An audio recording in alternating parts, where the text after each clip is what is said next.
जी भाई साहब, मैं भाई साहब का कॉल की थी भाई साहब नु। भाई साहब ने कॉल चुकी कोई नहीं, पर सिग्नल प्रॉब्लम से या की मसला से। तो मैं भाई साहब के पता लगे कि उसे जमीन ते ने मैं भाई साहब ब्यूरो चीफ चैनल दे ब्यूरो चीफ ने ते वो केड़े खज्जल खराबी नु पै देने। अस्सलाम वालेकुम भाई साहब, की हाल है? ठीक हो, ठीक ठाक हो? अल्लाह सब ठीक ठाक हो। असि भाई साहब कॉल मैं करदा तो सानू तो कॉल लगी थी, एक नहीं दो तीन कॉल कीती ने। तो तुहां काम सी, फिर मैं पता नहीं मैं किते भाई साहब है किथे ने। जहां जी टेली नाल सब कीती है ते खैर होवे ते काम ही तुसां नाल। तो मैं फिर लग पूछया कि मैं भाई साहब है किथे ने। वेखो ना साडे भरा जी नगार ने, कलम नगार भी ने ते फोन करना पे फोन नहीं बचदा सी, माड़े मात्रा काम सी ते फिर पता लगा जी बच्चों को कि अब्बू होरी ने वो जमीन ते गए दे ने। तो मैं क्या उन्होंने केडी खजल खराबी लैन दी केड़ी लोड़ है। तो फिर मैं लगदा पे सा साथ वेख सारे कोड मैं कई जी मुड़ ते रखी है जुत्ती प्यारी कोई नहीं। तो खाल पास इधर कदर मैं अपने आख्या बेली नु मैं यार साहब हो रहा 2 मिनट नजर मुलाकात कर ली है। 2 मिनट मिठिया मिठिया गल्ला कर ले। अल्लाह खैर करे। अज चोरी फड़ी गई है ते चाचू हों दे कोल हो ते मैं ला लिया हुक्म हो। मैं साहब तो टुडया के वेखो कि तुसी माशाल्लाह जिया नगार भी हो, कलम नगार भी हो। तो वेखो रोटी टुकर तो तुहाडा उत्थे भी है सब चल सकदा ना। तो वेख्या कि तुसा कई जेडी मुड़ ते रखी है, प्यारी जुत्ती कोई नहीं, तो पानी च वड़े दे हो। ते ए की है साहब अमल जाफे ते की हिसाब किताब है?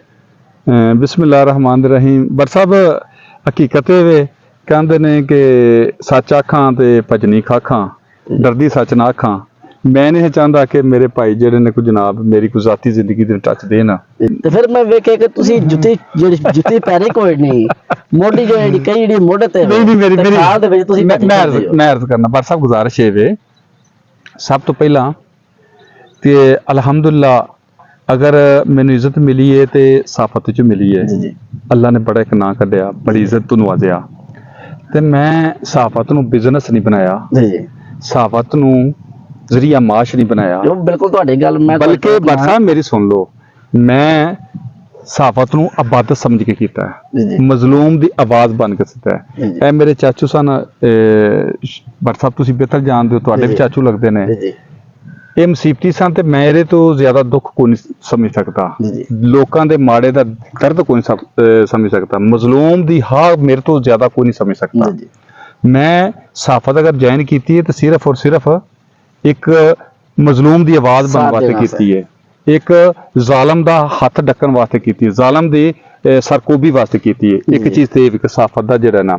दूसरी ये कि मेरी बर साहब जिन्नी को थोड़ी जी सैलरी है साफत दे विचों वो जी अलहमदुल्ला मैं अपना समझना कि जिद है वो सबर शुक्र नाल अपना गुजारा करीदा है। जी साडी ये काश्तकारी पर साहब अगर मैनू दसो दुनिया तो बड़े जेडे ने बड़ा ना दुनिया तो मोअज़्ज़ज़ तरीन शख्सियत जेडे दो जहाना दे सरकार सल्लल्लाहु अलैहि वसल्लम सन, क्या उन्हें मजदूरी नहीं की, उन्हें बकरियां नहीं चराइयां?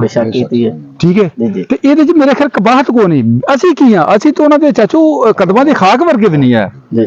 और उस तो बाद बर साहब जेड़ा वे ये अल कासिब हबीबुल्लाह मेहनत करने वाला अल्लाह दोस्त है। मेरे आका करीम अलैहिस्सलाम ने अपने दस्ते मुबारक नाल काम करके दस दिता कि मेहनत करने वाला अल्लाह दोस्त है। और मुख्तलिफ जेडे ने मसालक ने, मुख्तलिफ जेडे ने मज़ाहब ने, उन्हां च भी फरमाया कि ढिले हथ नाल काम ना करो, सख्त हथ नाल काम करो। तो इस वास्ते बर साहब ये कोई दूजी राय नहीं है कि तुसी जनाज मजदूरी ना करो। अगर तुसी जनाज तुहानू अल्लाह ने इज्जत दी है तो तुसी जनाज मजदूरी ना करो। मजदूरी जी है चाचू शान है तुहाडी। नाकामी होवे कि जो तुसां किसी दे हक दा डाका मारना, किसी वास्ते तुसां जनाज वाह बनना है, मुसीबत बनना है। क्यों चाचू ही गल है। और मेरे लो देखो हां जी कि तुसी समझदे हो चाचू बड़ा बड़ा देखो ना कि माशाल्लाह के चाचू दा नाम है फलान ते टमकान हां सब कुछ। मैं तो सन मैं सरां लथ्या दा वेख के चाचू री उसे तरी दुनिया दे चलदे ने पा कोई अपना पता नहीं कोई कुछ दा पता नहीं। ए बेटा जी साडी शान है, जे असि ए नहीं करना ते फिर असि इज्जत किवें पानी है? कोल कुछ होना ते इज्जत पानी है। मैनू वेख के बड़ी खुशी हुई। वेखो ना कि छोटे छोटे साफी मैं वेखे ने ਹਾਂ ਕਿ ਜਿਹੜੇ ਕਿ ਇੱਕ ਫੇਸਬੁੱਕ ਦੇ ਸਹਾਫੀ ਨੇ, ਅੱਛਾ ਉਹਨਾਂ ਨੇ ਟਾਈ ਲਾਈ, ਕਿਤਾਬ ਹੱਥ 'ਚ, ਮੋਟਰਸਾਈਕਲ ਤੋਂ ਸੁਬਾਹ ਨਿਕਲਦੇ ਨੇ, ਤੇ ਵੇਖੋ ਕੋਈ ਸਿਰਫ ਉਹਨਾਂ ਨੂੰ ਇਹੀ ਇੱਕ ਸਹਾਫਤ ਕਰਨੀ ਤੇ ਰੋਟੀ ਖਾਣੀ ਹੈ। ਠੀਕ ਹੈ ਕਿ ਮਾਸ਼ਾਅੱਲਾ ਤੁਹਾਡਾ ਇੱਕ ਨਾਂ ਹੈ ਚੀਫ। ਬਸ ਮੈਂ ਅਰਜ਼ ਕਰਦਾ, ਸਾਫੀ ਨਹੀਂ ਕਹਿੰਦਾ, ਉਹ ਸਾਫੀ ਨਹੀਂ। ਸਾਫੀ ਜਿਹੜਾ ਨਾ ਲਫ਼ਜ਼ ਹੈ ਉਹ ਬੜਾ ਪਕੀਜ਼ਾ ਲਫ਼ਜ਼ ਹੈ, ਜੀ ਜੀ ਔਰ ਸਾਫਤ ਦੀ ਤਰਜਮਾਨੀ ਜਿਹੜੀ ਹੈ ਨਾ ਜੀ ਜੀ ਬਹੁਤ ਮੁਸ਼ਕਲ ਹੈ। ਉਹ ਤੇ ਹੱਕ ਹੈ, ਜੀ ਜੀ ਹੱਕ ਦੀ ਆਵਾਜ਼ ਠਾਣੀ ਹੈ, ਤੇ ਹੱਕ ਦੀ ਆਵਾਜ਼ ਜਿਹੜੇ ਰੋਜ਼ 10,000 ਰੁਪਏ ਲੈਂਦੇ ਨੇ ਹੱਕ ਦੀ ਆਵਾਜ਼ ਨਾ ਠਾਣੇ। ਦੇਖੋ ਦੂਸਰਾ ਚਾਚੂ ਹੋਰਾਂ ਦੀ ਮੈਂ ਗੱਲ ਨੂੰ ਅੱਗੇ ਵਧਾਉਣ ਲੱਗੇ WhatsApp 'ਤੇ ਗੁਜ਼ਾਰਿਸ਼ ਕਰਦੇ ਹਾਂ। ਗੁਜ਼ਾਰਿਸ਼ ਇਹ ਵੇ ਕਿ ਮੈਂ ਤੇ ਆਪਣਾ ਜਵਾਬ ਦੇਵਾਂ ਨਾ ਜੀ, ਜੀ ਮੈਂ ਆਪਣੀ ਜ਼ਾਤ ਦਾ ਜਵਾਬ ਦੇਵਾਂ ਜਾਂ ਮੇਰਾ ਖਾਨ ਜਿਹੜਾ ਮੇਰੇ ਕਿਰਦਾਰ ਦਾ ਜਵਾਬ ਜਾਂ ਮੈਂ ਕਿਰਦਾਰ ਦਾ ਦੇਵਾਂ।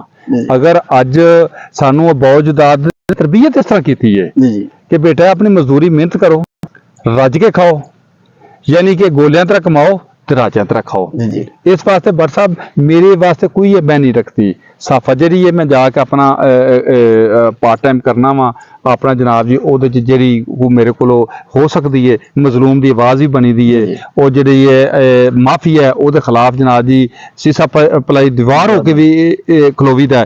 ਇਹ ਹੀ ਸਾਡੇ ਖਾਨਦਾਨ ਨੇ ਦੱਸਿਆ, ਇਹ ਹੀ ਸਾਡੇ ਚਾਚੇ ਨੇ ਅੱਜ ਵੀ ਆਉਣਾ ਸੀ, ਇਹੀ ਗੱਲਾਂ ਪੇ ਕਰਦੇ ਸਨ। ਆਂਦੇ ਬੇਟਾ ਕਦੀ ਇਹ ਨਾ ਵੇ ਜ਼ਾਲਮ ਦੇ ਅੱਗੇ ਡੋਲਣਾ ਨਹੀਂ ਤੇ ਕਮਜ਼ੋਰ ਵਾਸਤੇ ਜਨਾਬ ਜੀ ਪਸਪਾਈ ਨਹੀਂ ਹਾਸਲ ਕਰਨੀ, ਜ਼ਾਲਮ ਦੇ ਅੱਗੇ ਡਟ ਕੇ ਖਲੋ ਜਾਣਾ, ਡੋਲਣਾ ਨਹੀਂ, ਕਮਜ਼ੋਰੀ ਨਹੀਂ ਵਹਾਣੀ। ਜਿਹੜਾ ਜ਼ਾਲਮ ਹੈ ਲੇਕਿਨ ਸ਼ਰਤ ਇਹ ਵੇ ਦਲੈਲ ਸਬੂਤ ਨਾ। तो ऐसा तो देखो ना कि तुसी माशाल्लाह अगे बाहर अगे पीछे निकलते हो, क्या तुस अपने नाल कोई सिक्योरिटी भी रखी है या कि सादे मिजाज च लगे फिरदे अल्लाह तवक्कल? देखो सब तो ਵੱਡੇ ਤੇ ਜਿਹੜੀ ਹੈ ਨਾ ਮੈਂ ਤੁਹਾਨੂੰ ਦੱਸਾਂ ਇੱਥੇ ਮੈਂ ਉਹਨਾਂ ਮੇਰੇ ਪ੍ਰੋਬਲਮ ਮੇਰੇ ਵਾਸਤੇ ਕੋਈ ਨਹੀਂ ਹੈ। ਮੇਰਾ ਖਾਨਦਾਨ, ਮੇਰਾ ਜੋ ਚਾਚੂ ਸਭ ਤੋਂ ਵੱਡਾ ਇੱਕ ਵੱਡਾ ਨਾਂ ਹੈ ਬਾਬਰ ਹੁਸੈਨ ਭੱਟ, ਠੀਕ ਹੈ, ਦੁਨੀਆ ਜਾਣਦੀ ਹੈ ਔਰ ਅਸਾਂ ਕਿਸੇ ਨਾਲ ਜ਼ੁਲਮ ਨਹੀਂ ਕੀਤਾ। ਜੀ ਜੀ ਦੂਸਰੀ ਜਿਹੜੀ ਗੱਲ ਹੈ ਨਾ ਕਿ ਤੁਸੀਂ ਸਿਕਿਉਰਿਟੀ ਦਾ ਵੇਖੋ, ਮੌਲਾ ਕਾਇਨਾਤ ਹਜ਼ਰਤ ਅਲੀ अलैहिस्सलाम ਨੇ ਫਰਮਾਇਆ ਸੀ ਕਿ ਮੇਰੀ ਜ਼ਿੰਦਗੀ ਦੀ ਮੁਹਾਫਤ ਜਿਹੜੀ ਮੇਰੀ ਮੌਤ ਹੈ। जी जी ਔਰ ਦੂਸਰਾ ਫਰਮਾਨ ਇਹ ਸੀ ਕਿ ਮੌਤ ਭਰਾ ਕੇ ਕਫਨ ਸ਼ੱਕ ਹੈ। ਤੇ ਮੈਂ ਇਹ ਦੁਆ ਕਰਨਾ ਕਿ ਯਾ ਅੱਲਾ ਮੈਨੂੰ ਮਜ਼ਲੂਮੀਅਤ ਦੀ ਤੇ ਮੌਤ ਦੇ ਦੇਈ, ਕਿਸੇ ਦੀ ਗਰੀਬ ਦੇ ਨਾਲ ਖਲੋਤਿਆਂ ਦੀ ਮੌਤ ਦੇ ਦੇਈ, ਲੇਕਿਨ ਕਦੀ ਜ਼ਾਲਮ ਦੇ ਨਾਲ ਔਰ ਜ਼ੁਲਮੀਅਤ ਦੀ ਮੌਤ ਨਾ ਦੇਈ। तो ऐसा माशाल्लाह रोजा भी है तो गर्मी भी है, हाँ? ਤੇ ਤੁਸੀਂ ਕਿਸ ਤਰ੍ਹਾਂ ਇਹ ਸਾਰਾ ਕੁਝ ਮੈਨੇਜ ਕਰਦੇ ਹੋ ਤੁਸੀਂ? ਵੇਖੋ ਭੱਟ ਸਾਹਿਬ ਅੱਜ ਤੇ ਮੇਰੇ ਵੇਖੋ ਇੱਥੇ ਸ਼ਾਨ ਵੇਖ ਲਓ ਕਿ 60-65 ਸਾਲ ਚਾਚੂਆਂ ਦੀ ਉਮਰ ਹੈ, ਕਾਸ਼ਤਕਾਰੀ ਵੀ ਕਰ ਰਹੇ ਨੇ, ਆਪਣੀ ਡੇਰੇਦਾਰੀ ਵੀ ਕਰ ਰਹੇ ਨੇ, ਬੇਸ਼ੱਕ ਨਾਲ ਬੰਦਾ ਵੀ ਰੱਖਿਆ, ਬੰਦਾ ਨਹੀਂ ਸਾਡੇ ਉਹ ਭਾਈ ਨੇ। ਜੀ ਜੀ ਜੀ ਅਸੀਂ ਤੇ ਕਦੀ ਨਹੀਂ ਉਹਦੇ ਵੇਖ ਲਓ ਚਾਚੂ ਦੀ ਵੀ ਇਹੀ ਤਰਬੀਅਤ ਸੀ, ਮੇਰੀ ਵੀ ਇਹੀ ਹੈ ਕਿ ਅਸਾਂ ਜਨਾਬ ਬੰਦੇ ਜਿਹੜੇ ਨਾਲ ਨੇ ਕਦੀ ਉਹਨੂੰ ਕਾਮਾ ਨਹੀਂ ਸਮਝਿਆ, ਨਾ ਹੀ ਉਹਨੂੰ ਕਦੀ ਨੌਕਰ ਸਮਝਿਆ, ਬਲਕਿ ਉਹ ਸਾਡੇ ਤੋਂ ਮੁਕੱਦਮ ਨੇ, ਅਸੀਂ ਉਹਨਾਂ ਨਾਲ ਬੈਠ ਕੇ ਖਾਣਾ ਖਾਂਦੇ ਹਾਂ। ਗੱਲ ਰਹੀ ਤੁਹਾਡੀ ਰੋਜ਼ੇ ਦੀ, ਤੇ ਅਲਹਮਦੁਲਿਲਾ ਮੌਸਮ ਬੜਾ ਪਿਆਰਾ ਹੈ ਤੇ ਰੋਜ਼ਾ ਹੁੰਦਾ ਸਬਰ ਦਾ। ਜੀ ਜੀ ਤੇ ਅਲਹਮਦੁਲਿਲਾ ਜੇ 60-65 ਸਾਲ ਦੀ ਉਮਰ ਵਾਲੇ ਬੰਦੇ ਰੱਖੇ ਆ ਤੇ ਮੈਨੂੰ ਕੀ ਮਸਲਾ ਹੈ, ਮੈਂ ਤੇ ਇਹਨਾਂ ਦੀ ਔਲਾਦ ਹਾਂ। ਫਿਰ ਵੀ ਆਏ ਸਭ ਵੇਖੋ ਨਾ ਕਿ ਜਿਹੜਾ ਇੱਕ ਮਿਹਨਤ ਕਰਨੀ ਇੱਕ ਜਿਹੜੀ ਹੈ ਗਰਮੀ ਦੇ ਵਿੱਚ ਗਰਮੀ ਮੈਂ ਗੁਜ਼ਾਰਿਸ਼ ਕਰ ਰਿਹਾ ਵਾਂ ਕਿ ਰੋਜ਼ਾ ਜਿਹੜਾ ਸਬਰ ਕਰਨਾ ਬਿਲਕੁਲ ਖੁਸ਼ਕ ਹੋਇਆ ਪਿਆ, ਕੋਈ ਗੱਲ ਨਹੀਂ, ਰੋਜ਼ਾ ਜਿਹੜਾ ਸਬਰ ਦਾ ਨਾਂ ਹੈ ਔਰ ਇਹ ਹੀ ਸਬਰ ਜਿਹੜਾ ਨਾ ਰੋਜ਼ਾ ਇਹਦੇ ਅਜਰ ਦੇਣਾ ਅੱਲਾ ਨੇ। ਔਰ ਜਿੰਨਾ ਤੁਸੀਂ ਸਾਬਰ ਹੋਵੋਗੇ, ਅੱਲਾ ਕੁਰਾਨ ਵਿੱਚ ਫਰਮਾਉਂਦੇ ਨੇ ਅੱਲਾਹ ਮਾ ਸਾਬਿਰੀਨ, ਸਬਰ ਕਰਨ ਨਾਲ ਅੱਲਾ। ਤੇ ਤੁਸੀਂ ਭੱਟ ਸਾਹਿਬ ਦੁਆ ਕਰੋ ਇਨਸ਼ਾਅੱਲਾ ਤਾਲਾ ਇਸ ਤਰ੍ਹਾਂ ਹੀ ਇਹ ਬਾਗ ਬੂਟੇ ਫਲੇ ਰਹਿਣ, ਇਹ ਬਜ਼ੁਰਗਾਂ ਦਾ ਸਾਇਆ ਸਾਡੇ ਸਿਰ ਤੇ ਰਵੇ, ਅਸੀਂ ਇਸ ਤਰ੍ਹਾਂ ਹੀ ਜਨਾਬ ਜੀ ਇੱਥੇ ਚੱਕਰ ਲਾਈਏ, ਆਪਣੀ ਮਜ਼ਦੂਰੀ ਕਰੀਏ। ਉਹ ਸਾਡੇ ਵਾਲਦੈਨ ਆਖਣ, ਸਾਡੇ ਬਜ਼ੁਰਗ ਆਖਣ, ਸਾਡੇ ਅਬੂਜਦਾਦ ਆਖਣ, ਜਿਹੜੇ ਮਰ ਗਏ ਨੇ ਉਹ ਆਖਣ ਕਿ ਸਾਡੀ ਕਬਰ ਠੰਡੀ ਹੈ, ਔਲਾਦ ਅਸੀਂ ਚੰਗੀ ਛੱਡ ਆਏ ਆ, ਲੋਕਾਂ ਦਾ ਕਿਸੇ ਦਾ ਹੱਕ ਨਹੀਂ ਖਾ ਰਹੇ, ਮਜ਼ਦੂਰੀ ਕਰਕੇ ਖਾ ਰਹੇ। ਬੜੀ ਮਿਹਰਬਾਨੀ ਤੁਸੀਂ ਆਪਣੇ ਕੀਮਤੀ ਟਾਈਮ ਜੋ ਟਾਈਮ ਦਿੱਤਾ, ਸਾਡੀ ਔਲਾਦ ਹੋ ਤੇ ਜੇ ਸਾਡਾ ਸਾਇਆ ਤੁਹਾਡੇ ਤੇ ਵੇ ਨਾ ਜੀ ਜ਼ਰੂਰ ਕਿਉਂ ਨਹੀਂ, ਇਸ ਤਰ੍ਹਾਂ ਹੀ ਜਿਹੜੇ ਤੁਸੀਂ ਹੋ ਨਾ, ਤੁਸੀਂ ਸਾਡੇ ਬਾਜ਼ੂ ਹੋ, ਤੁਹਾਡੇ ਨਾਲ ਹੀ ਸਾਡੀ ਤਾਕਤ ਹੈ। ਜੀ ਜੀ ਕੋਈ ਐਸੀ ਬਾਤ ਨਹੀਂ। ਆਓ ਦੱਸੋ, ਆਓ ਹੁਣ ਖੈਰ ਸੀ, ਆਓ ਜੀ।